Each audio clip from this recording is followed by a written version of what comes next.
Good afternoon, brothers and sisters. How are you all today? Beautiful. So again, apologies for the delay.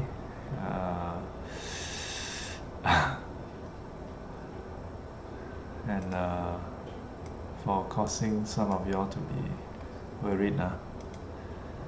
But this is the uncertainty of life, isn't it? Yeah.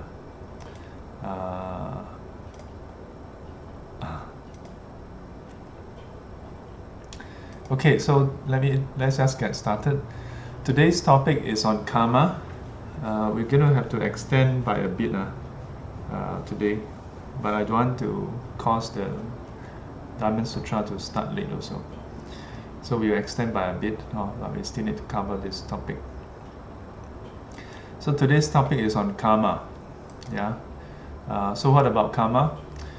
How should Buddhists see this? Yeah, how should Buddhists view karma? So karma is a convenient excuse for many. Yeah. And for some, the definition may be confusing. So so as Buddhists, how should we understand karma, and how do we look at it actually? So the thing is, why is it that there's confusion? Part of the reason for this confusion is because it has been popularized. Yeah. So when it becomes popularized, then then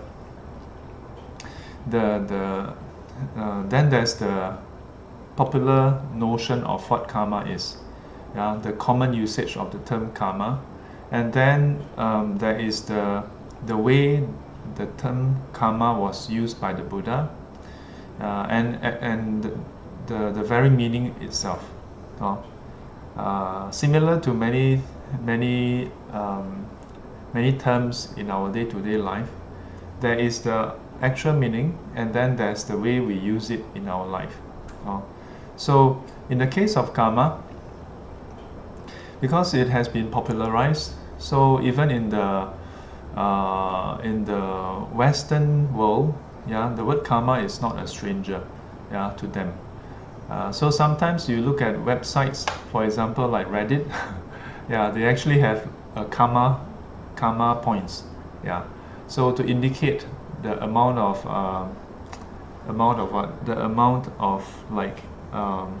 likes that your post has accumulated.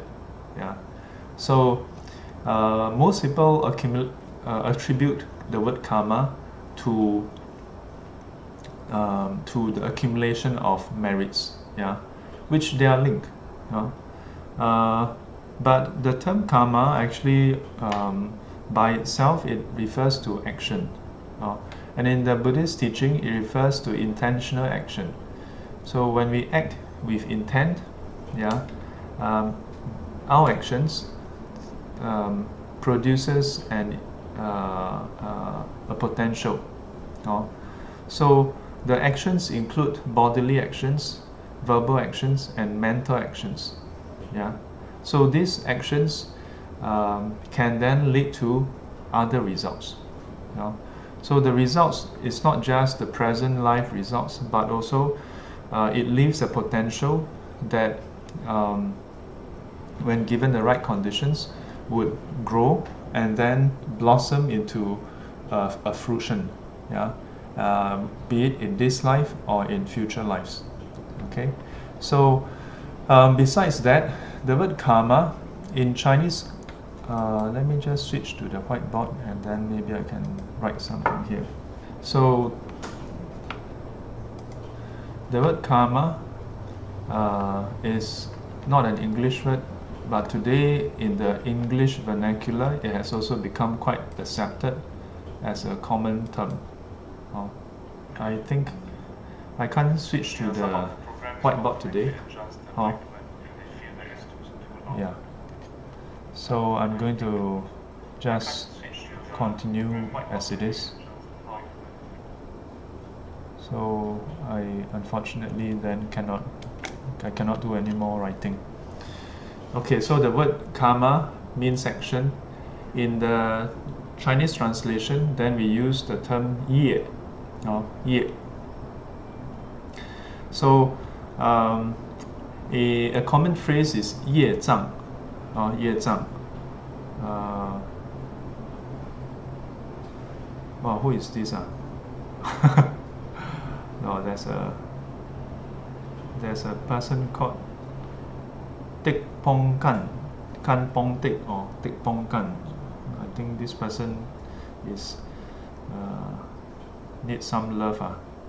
He clicked on the unhappy face. Yeah, maybe because he cannot hear me. Okay, so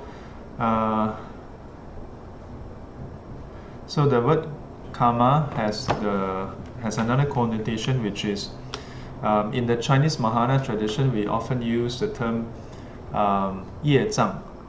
Yeah, so karmic obstacle. And whether we use it as the karmic obstacle or talk about karma in terms of past life karma, quite often it has become a black box. Yeah, it has become a convenient reason for whatever things that may happen. What do we mean by that? So, for example, when things don't go our way, then we may attribute it to past karma. So we treat it as a black box. So, like, say, I don't know, like we imagine if there's a box, right?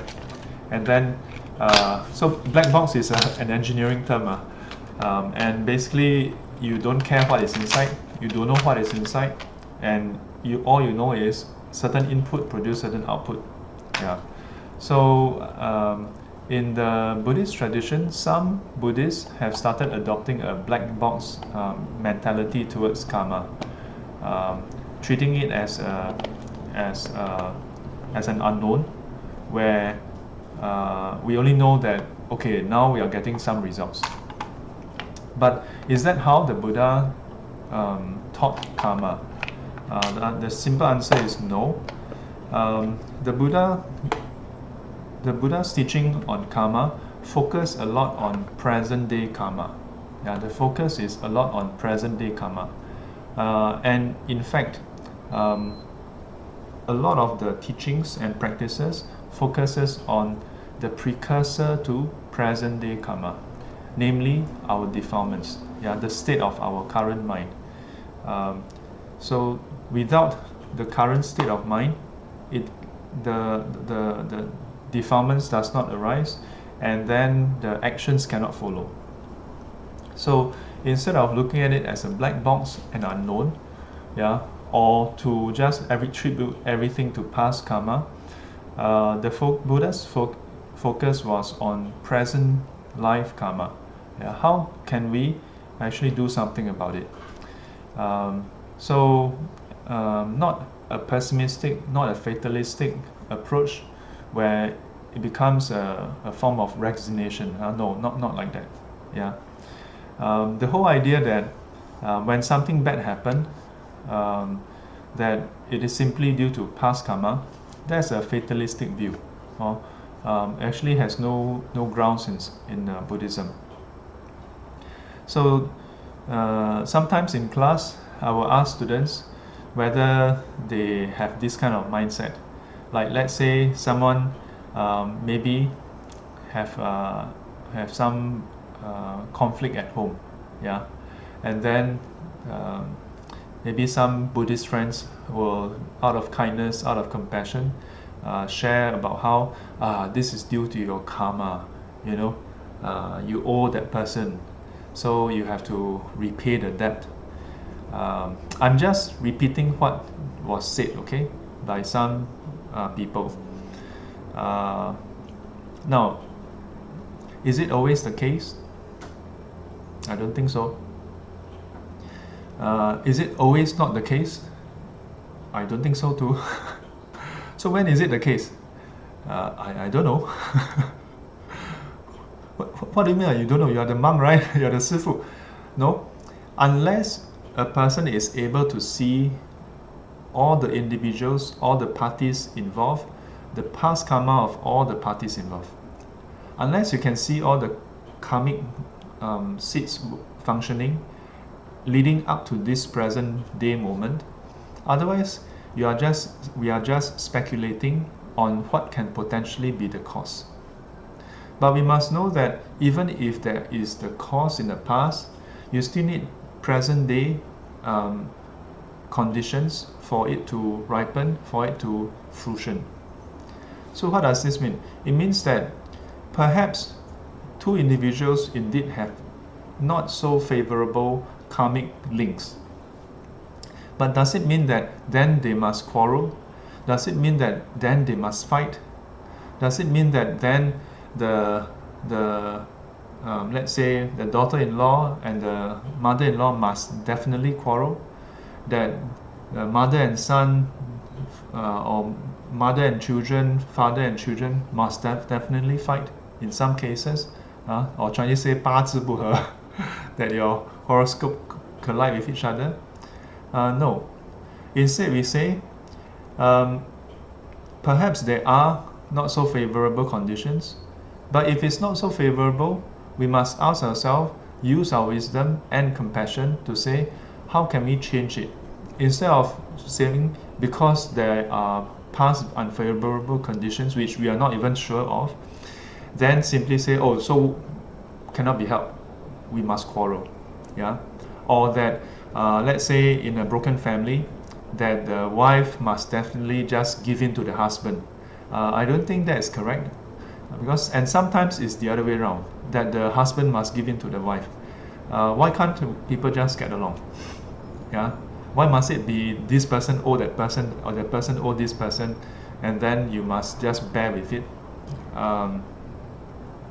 So I often tell students, if you really believe that everything you experience is due to past karma, then please queue up in front of me and I'll give each of you a slap.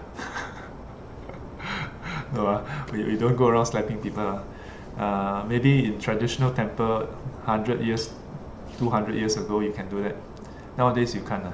You do that, you get charged for, I don't know, for abuse. The point is not about the slapping. The point is, think about it, okay? If we truly think that everything we experience today is due to past karma. So for the past few weeks, the weather was cold.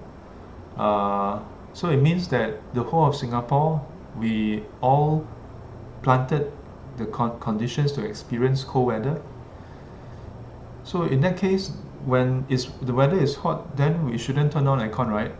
If we accept that everything must be due to past karma, you think about it. Do you turn on the aircon or the fan when the weather is hot? Or do you just submit yourself to whatever conditions you encounter? When you're hungry, do you go and eat? You do, right? Why? Because the hunger is a present situation. You can change the conditions, right, by eating. Then you're not hungry. If you're thirsty, you drink water, then you're not thirsty, right? So taking food and drinking water is present day karma, and it can still influence the outcome. This body is subject to hunger and thirst. Yeah. If you want to say that it's due to past karma, yes, you can say that also. Yeah. But does it mean that we should just go hungry and be thirsty and just die? If you have headache, do you say, oh, this must be my past karma, so I must bear with it? We take Panadol, right? For that matter, I always use this example as well. If you have been staying up late, you get dehydrated, and because of dehydration, you have headache. This is due to past karma, but the past karma is not from past life, it's this life. Yeah, it is from last night. Yeah. So can you change it? Yes, you can, by introducing new karma, by drinking water. Then you change the conditions. Yeah. So in Buddhism, the teaching on karma is an active process. The active process of changing conditions so that the outcome, the result, conduces from suffering to no suffering. Otherwise, why else cultivate? Why else attend Dharma class? Yeah, just accept lah. Everything accept it.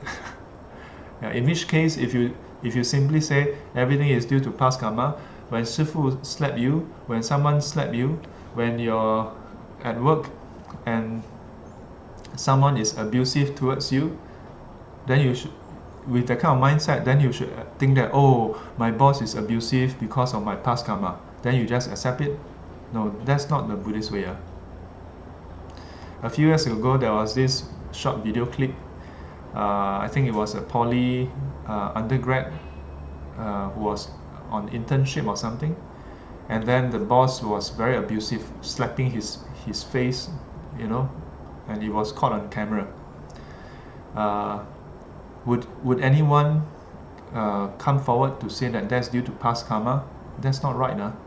If anyone attribute that, that's disfranchising the whole teaching. That would be a very perverse distortion of the teaching. Yeah, and we should not perpetuate this kind of wrong mindset. The fact that incident was caught on camera is very fortunate because of technology. How many family abuses happen without anyone knowing? And when the person who was abused in the family seek help, how can we still say that, oh, this is due to your past karma? Especially when you don't know whether it's due to past karma. And in fact, in Buddhism, even when we say that, yeah, there are past karmic conditions, we should still try to alleviate the suffering, isn't it? Yeah. Especially when you can do something about it. If you cannot do something about it, then you can't help it, right? But if you can do something about it, how can we just sit back and say, oh, past karma? So the last thing I want to touch on is the fact that in the Buddhist teaching, the enlightened ones, the Buddhas, the Bodhisattvas, even try to liberate sentient beings who are in the hellish existence, who has been reborn in hell.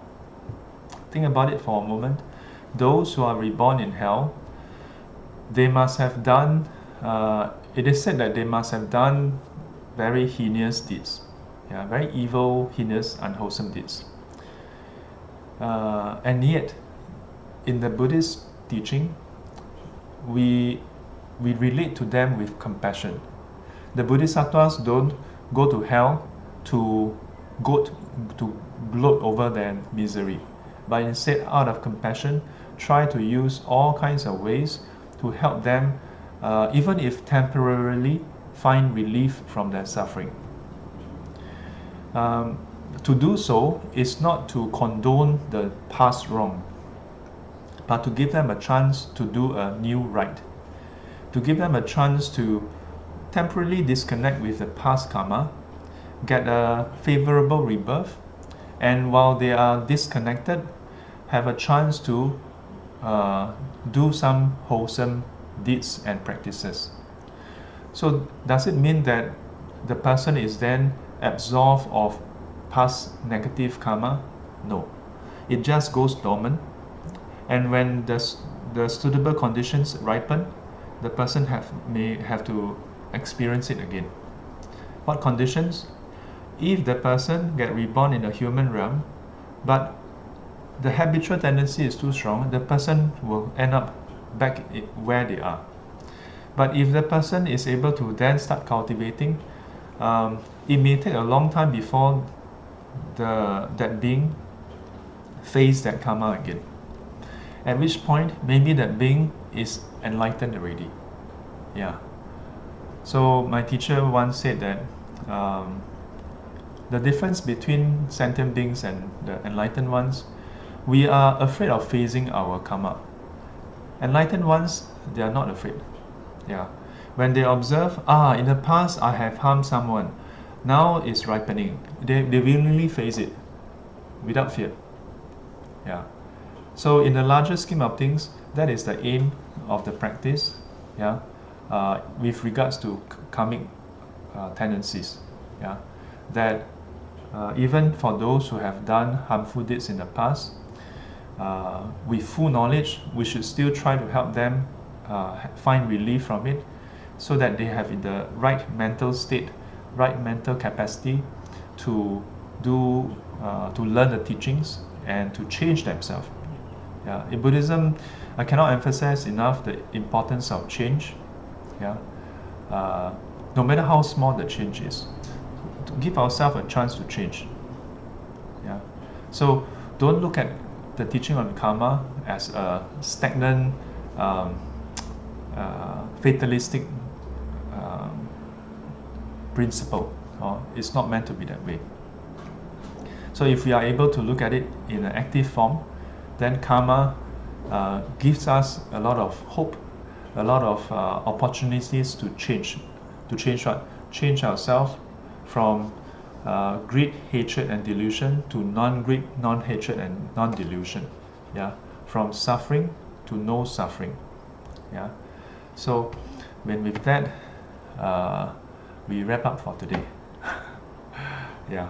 Again, apologies to those who almost had a heart attack. Yeah. I totally KO just now. Amitabha. Okay, let's do dedication. I cannot switch over. 愿消三障诸烦恼，愿得智慧真明了，普愿罪障悉消除，世世常行菩萨道。阿弥陀佛，起立。